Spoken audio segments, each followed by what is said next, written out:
পতিতালয়ের মেয়েটি যখন খদ্দের থেকে হাজার হাজার টাকার নোট নিয়ে ঘৃণার চোখে বলে এই সমাজ আমাকে বেশ্যা বানিয়েছে, ঠিক তখনই দেশের কোনো এক প্রান্তে আরেকটি মেয়ে পরিশ্রম করে ১০০ টাকার ৩টে নোট নিয়ে বলে ধন্যবাদ সমাজকে, এই সমাজ আমাকে কাজ করার সুযোগ করে দিয়েছে।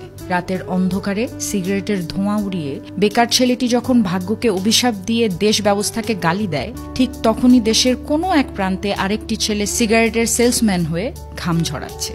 প্রশ্নের বিপরীতে তার জবাব পরিশ্রমী আমাকে বেকারত্ব থেকে মুক্তি দিয়েছে। কোনো নিষ্ঠুর সকালে কোটিপতি সন্তান যখন বৃদ্ধা মাকে বৃদ্ধাশ্রমে নিয়ে যায়, ঠিক তখনই একই শহরের অন্য এক প্রান্তের গরিব ছেলেটি অসুস্থ মায়ের মুখে একটা রুটি তুলে দিতে ঘুরছে দাঁড়ে দাঁড়ে এবং মায়ের চিকিৎসার জন্য সবার কাছে হাত পাচ্ছে।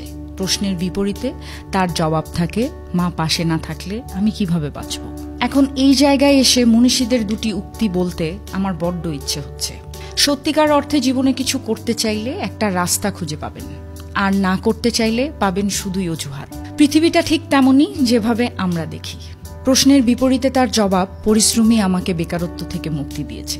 সুন্দরভাবে বেঁচে থাকার জন্য রাস্তার অভাব নাই, কিন্তু আমরা সেই রাস্তাটা খুঁজে নিতে আগ্রহী নই, বরং সবসময় ভাগ্যকে দোষারোপ করি।